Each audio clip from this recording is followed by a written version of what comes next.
I, Gulzar Ahmed, do solemnly swear that I will bear true faith and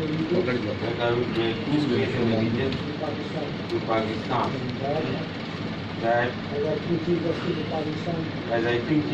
Pakistan, I will discharge my duties and perform my functions honestly to the best of my ability and faithfully in accordance with the Constitution of Islamic Republic of Pakistan and the law.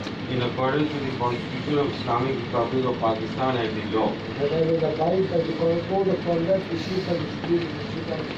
That I will abide by the code of conduct issued by the Supreme Judicial Council. That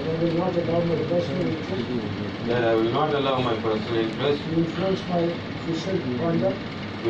my official conduct or my official decisions.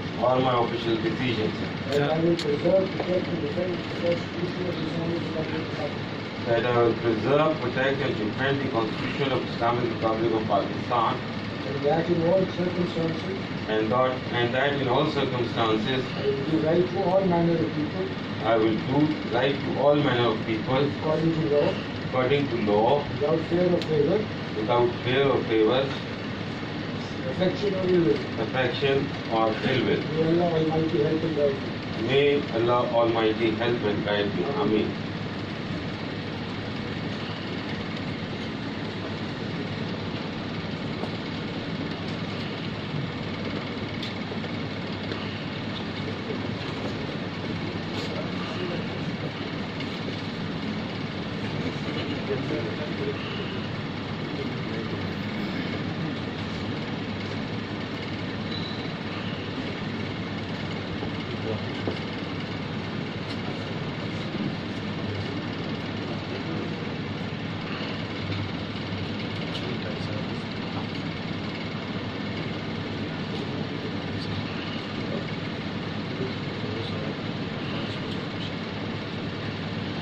Sir, I seek your permission to proceed to